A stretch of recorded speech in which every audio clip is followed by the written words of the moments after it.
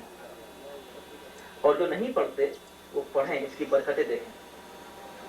ہر انسان کو روتے ہوئے دیکھا, اور امریکہ میں تو خاص طور پر.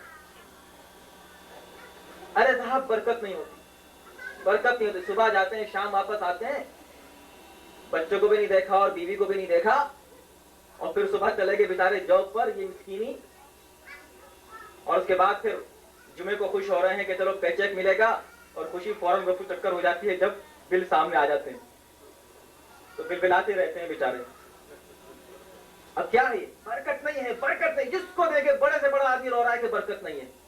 اب روایت سنیں, برکت کیوں نہیں؟ برکت ہماری وجہ سے نہیں, اللہ تو دینے والا ہے. فرماتے ہیں کہ البیت الذی یقرأ فیہ القرآن یکثر فیہا برکت اللہ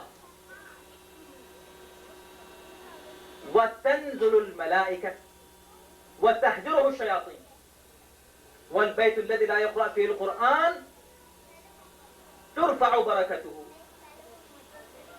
وتہجرہ الملائکہ وتنزلہ الشیاطین. جس گھر میں قرآن پڑھا جاتا ہے اس گھر کی برکت میں اضافہ ہو جاتا ہے. برکت زیادہ ہو جاتی ہے جس گھر میں قرآن پڑھا جائے گا, اور ملائکہ اس گھر میں نازل ہوتے ہیں, اور شیاطین اگر کہیں آس پاس ہیں تو سب دور ہو جاتے ہیں. اس گھر کو چھوڑ دیتے ہیں شیاطین جس گھر میں قرآن پڑھا جاتا ہے. بہت سے مسائل اس سے حل ہوں گے. ارے صاحب دیکھیں ہمارے گھر میں بڑے مسائل ہیں, میاں بیوی کے جھگڑے تو بس امریکہ کی قسمت میں لکھے ہوئے ہیں. لکھے ہیں کہ نہیں لکھے ہیں؟ سب کو پتا ہے. باہر دونوں بڑے کیا کہنے, کیا عمدہ جوڑا ہے, بڑا شاندار جوڑا ہے. اب یہ جوڑا باہر ہی رہے تو اچھا ہے, لیکن جب جوڑا گھر میں ہو, ہاں تو گھوڑا دوڑا اور جوڑا سب ہو جاتا ہے. کیا حالات ہیں, کیا مسائل ہیں آپ کے امریکہ میں. بڑے خوش امریکہ آ گئے, لیکن آپ سوچیں کہ آپ جس کلچر سے آئے, ٹھیک ہے وہاں بھی بہت خرابیاں ہیں, میں اس کو کبھی اچھا نہیں کہتا, لیکن جب کمپیئر کیا جائے, کیونکہ یہاں مادیت اور ایک مزاج ہے اور ایک نظام ہے, یہاں سسٹم ہے جس میں آپ مجبور ہیں, یعنی بہت سی حد تک آپ مجبور ہیں. اس سسٹم نے آپ کو باندھ دیا ہے, لیکن آپ کے پاس ان گروہوں کو کھولنے کے لیے بہت سے وسائل موجود ہیں.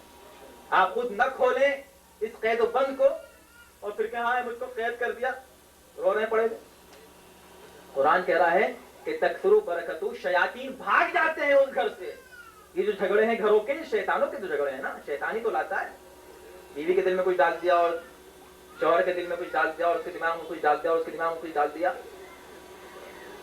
اب میں ان جھگڑوں میں جانا چاہتا نہیں تو پھر دوسرے مسائل پیدا ہو جائیں گے. ہاں, اور چلیں ابھی تو وقت بھی ہے, کوئی یہ بھی نہیں کہہ سکتا کہ تجربے بیان کر رہے ہیں, ہے کہ نہیں. تو صلوات پڑھیں محمد والے. ہاں, اس لیے موقع اچھا تھا کہنے کا, لیکن میں نے چونکہ وقت کی پابندی رکھی اپنے لیے خود, اس لیے میں چھوڑے دیتا ہوں تمام مسائل کو. لیکن سب سے ہارڈ جو ہے نا مسئلہ امریکہ میں یہی ہے. اس طرح بچوں کے مسئلے بہت ہی کہتے ہیں, ارے صاحب بچوں کی تربیت, بچوں کی نہیں, اماں ابو کی تربیت پہلے کی جائے. ان کی تربیت ہوگی تو بچوں کی کیا خطا, وہ تو خود بخود ٹھیک ہو جائیں گے. تو اب کیا ہے کہ شیاطین جن گھر میں آتے ہیں, شیطان گھروں میں جھگڑا پیدا کرتا ہے, اختلافات ڈالتا ہے, مسائل پیدا کرتا ہے, ایک دوسرے سے دور کرتا ہے. دماغ میں آپ نے کچھ ڈال دیا کہ ہائے اگر میں وہاں شادی کر لیتا تو کتنا اچھا ہوتا. وہ کہتے ہیں ہائے میں کہاں پھنس گئی, وہ کہتے ہیں ہائے میں کہاں پھنس گیا. اس نے کہا امو نے پھنسا دیا, وہ کہتا امی نے پھنسا دیا. اگر میں اب ظاہر سی بات ہے کہ پھنستا تو ہے ہی, ہر آدمی پھنسنا تو ہے ہی, اس کو پھنسنا ہی کہتے ہیں. پھنسنے کا دوسرا نام شادی ہے, وہ الگ بات ہے. لیکن اب مسائل کو کیسے حل کیا جائے, شیاطین کو دور رکھیں, شیطان کو گھر میں نہ آنے دیں. اس کا کیا طریقہ ہے کہ آپ قرآن پڑھیں. وَتَحْضُرُهُ الْمَلَائِكَةُ, جب ملائکہ نازل ہوں گے تو شیاطین اس گھر کو چھوڑ دیں گے. اور جس گھر میں, اچھا چلیں آپ نے کہا ہم تو نہیں کرتے, یہ قرآن نہیں پڑھتے تو کیا شیطان آ جائے گا زبردستی؟ ہم تو نہیں آنے دیں گے. نہیں آئے گا, اس لیے کہ حدیث میں یہ بھی جملہ ہے وَالْبَيْتُ الَّذِي لَمْ يُقْرَأْ فِيهِ الْقُرْآنُ, جس گھر میں قرآن نہیں پڑھا جاتا, نہیں پڑھا جاتا, اور باقی سب مومن ہیں, بڑے اچھے ہیں, مقدس ہیں, تقویٰ ہے, پتہ نہیں کیا کیا ہے, غیر لقوہ ہے, لقوہ نہیں ہے, باقی سب کچھ ہے. تو اب ایسے گھر میں کہ جہاں قرآن نہیں پڑھا جا رہا ہے, کیا ہوتا ہے؟ تذهب برکتہ, سب سے پہلا کام کیا ہوتا ہے؟ برکت چلی جاتی ہے. یہ بھی رو رہے ہیں, وہ بھی رو رہے ہیں, ان کی بھی شکایتیں, ان کی بھی شکایتیں, یہاں بھی ہائے, وہاں بھی وہ آئے. کیا ہو رہا ہے؟ برکت نہیں ہے. کما خوب رہے ہیں, پیسے کی کمی نہیں ہے, مگر پورا نہیں ہو رہا ہے. مولانا کیا کریں؟ اور سب لوگ تو تعویذ مانگتے ہیں اس کے لیے, شارٹ کٹ, ہر چیز کا شارٹ کٹ ہوتا ہے نا. جیسے فاسٹ فوڈ, اب کون جا کے وہاں کھانا پکائے, انڈین اور پاکستانی کھانا کھڑے ہوتے مسالے والا, فاسٹ فوڈ, پیزا منگا دو بس ہو گیا کام. فاسٹ فوڈ ایسے نہیں کہا, کون جا کر قرآن پڑھے اتنا لمبا چوڑا, مولانا سے کہو تعویذ لکھ دے, سارا کام ٹھیک ہے ہو جائے گا. مسئلہ برکت کا ہی تو ہے. ارے برکت کے ہیلے تو قرآن پڑھنا ہے, برکت کے بہت سے تعویذ بھی ملتے ہیں. تو شارٹ کٹ چاہتے ہیں لوگ, کہا نہیں قرآن نہیں پڑھو گے تو چاہے جتنے تعویذ کر لو تم, برکت نہیں آئے گی. اچھا چلو برکت نہیں آئے, صرف یہی نہیں ہوگا, کیا ہوگا؟ ملائکہ چھوڑ کے چلے جائیں گے وہاں سے, فرشتے نہیں آئیں گے.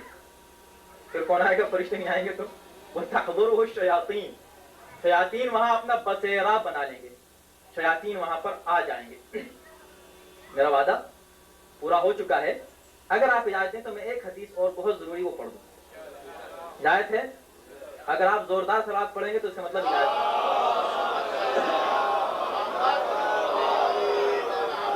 میں صرف اس لیے پڑھ رہا ہوں کیونکہ یہ بچے دونوں, انہوں نے قرآن ختم کیا ہے, اور مجھے بے پناہ مسرت ہے اور خوشی ہے اس کی, اور ہر انسان کو ہے. تو اب ہم, یہ بچے آئیڈیل ہونے چاہیے دوسروں کے لیے, اور انشاءاللہ ہماری قوم کے ہر بچے کو اس بات کی فکر ہونی چاہیے کہ وہ قرآن پڑھے. اور عمر کا کوئی تقاضا نہیں ہے. آپ کو پتا ہے کہ 5 سال کا ایک بچہ ماشاءاللہ حافظ قرآن ہوا, اور کس شان کا حافظ قرآن ہوا سب کو پتا ہے. کہ لوگ کہتے تھے کہ صاحب ان کے دل میں قرآن نہیں آئے گا. کہا کیوں نہیں آئے گا؟ کہا کہ یہ اہل بیت کے دشمنوں سے محبت نہیں کرتے. کیونکہ اہل بیت کے دشمنوں سے محبت نہیں کرتے تو اللہ نے نور ان کے دل سے نکال لیا ہے. مگر جن سے ہم محبت نہیں کرتے, نہیں معلوم کہ ان کو قرآن حفظ کیوں نہیں تھا. توجہ کیجیے, اگر وہی نور قرآن ہے کہ جن کو ان سے محبت ہوگی وہ قرآن یاد کرے گا, انہیں خود یاد کیوں نہیں ہوا؟ کوئی تاریخ نہیں بتاتی کہ وہ حافظ قرآن رہے ہوں گے. مگر اہل بیت کے تو گھر کی کنیز بھی 40 سال تک قرآن کی زبان میں بات کرتی رہی. اور جب ہم یہ کہتے تھے, لوگ کہتے تھے یہ کیسے ہو سکتا ہے, قرآن کی زبان میں بات کرنے کا کیا مطلب؟ مطلب یہ ہے آپ کوئی بھی گفتگو اس سے کریں, قرآن مجید کی آیت پڑھے گی, جواب ہو جائے گا. کہے صاحب یہ تو آپ پرانی باتیں کرتے ہیں, یہ تو صرف آپ محبت میں ان کو اتنا بڑھا دیتے ہیں. بڑھاتے نہیں ہیں. خدا نے ایک نیا معجزہ آج اس دور میں آپ کو دکھا دیا. وہ تو 40 سال اس لیے بات کرتی تھی کہ اہل بیت کے گھر میں رہی تھی, قرآن اتر رہا تھا اور وہ سن رہی تھی اور دیکھ رہی تھی. ارے یہ بچہ 5 سال کا 1400 سال کے بعد مسلسل قرآن کی زبان میں گفتگو کرتا ہے, جس طرح کنیز جناب سیدہ گفتگو کرتی. تو کیا ہے وجہ؟ بس وجہ کے لیے میں ایک حدیث پڑھ دینا چاہتا ہوں, آپ کی اجازت دی ہے میں نے اس کے لیے, وہ سن لیجیے آپ. تو جیسے ماں باپ کا حق ہے, ماں باپ پر حق ہے, واجب ہے ماں باپ پر کہ بچوں کو قرآن سکھائیں. بہت سی حدیثیں ہیں اس کے لیے. کوئی علم القرآن, یا تعلیم قرآن جو ہے وہ بچوں کے حقوق ہیں ماں باپ کے گردن پر. اب ایک حدیث ہے, جیسے میں نے ابھی اس سے پہلے ایک حدیث بیان کی تھی کہ یحسن ادبہ, ایسی ایک حدیث ہے پیغمبر کی, والمبالغۃ فی ادبی, یہ مولا کائنات کی حدیث, والمبالغۃ فی ادبی, بچوں کو ادب سکھانے میں, ان کو مؤدب کرنے میں, ان کی تربیت میں مبالغہ کریں. مبالغہ نے پورا زور لگا دیا.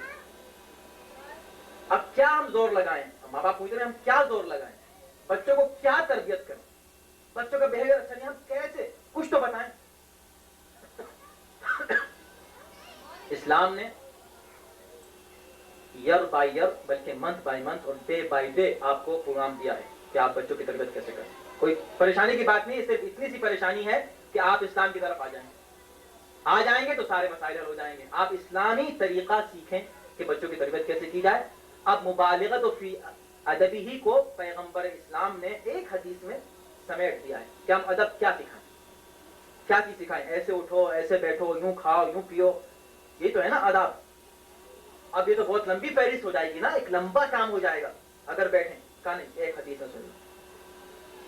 ادبوا اولادکم علی ثلاث خصال.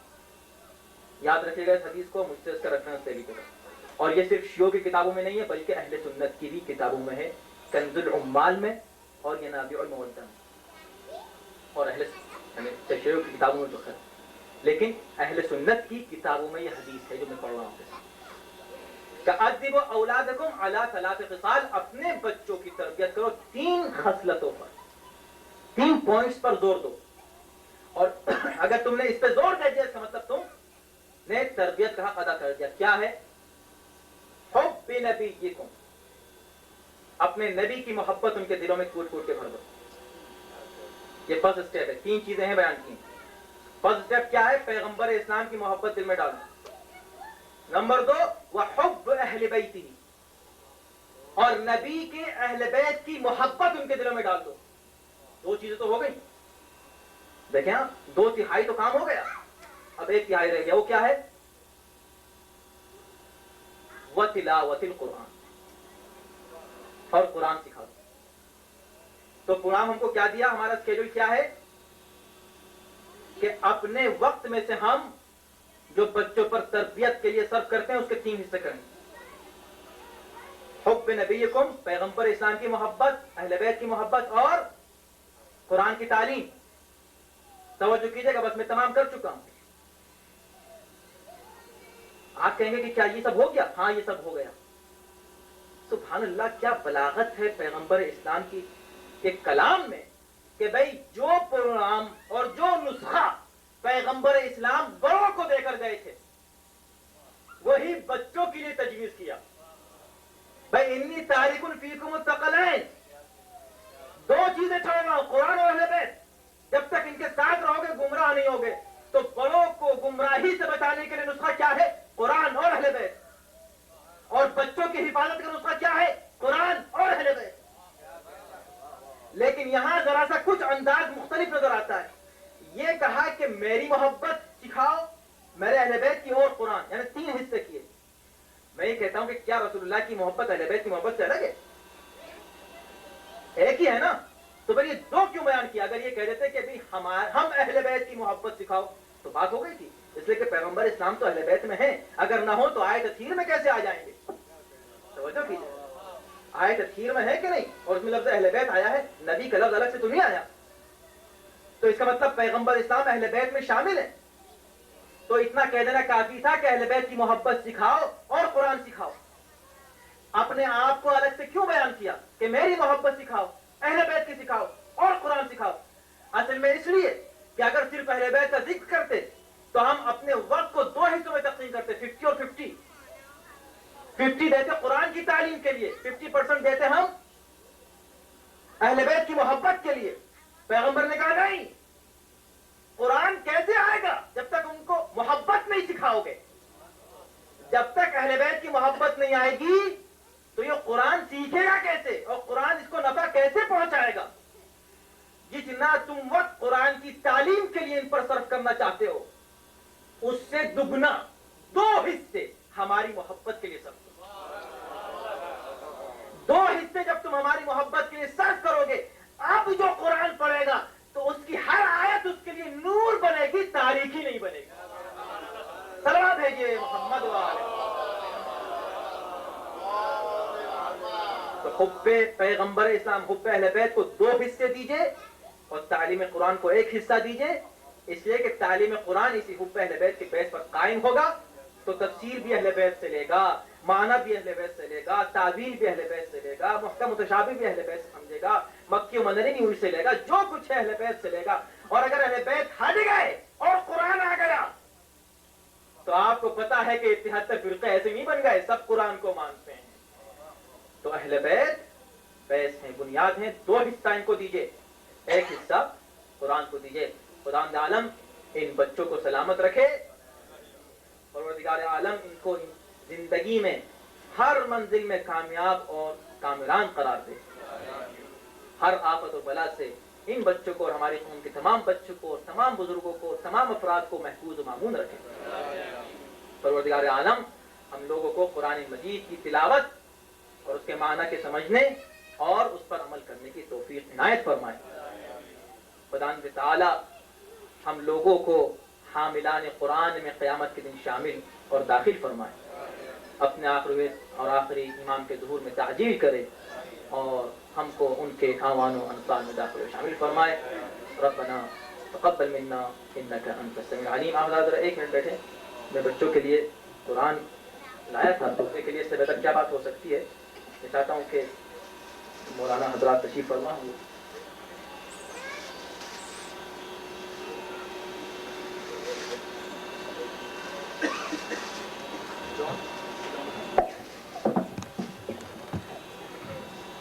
مولانا عمران بخاری صاحب سے گزارش ہے کہ جو ان کو قرآن مجید کا ایک حصہ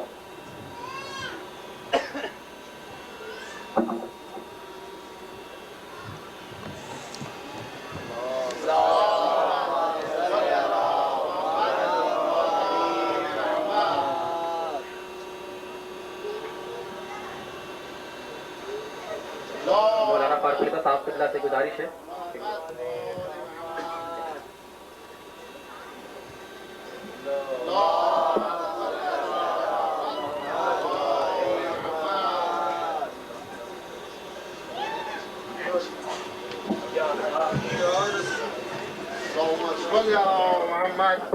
محمد اس خوشی کے موقع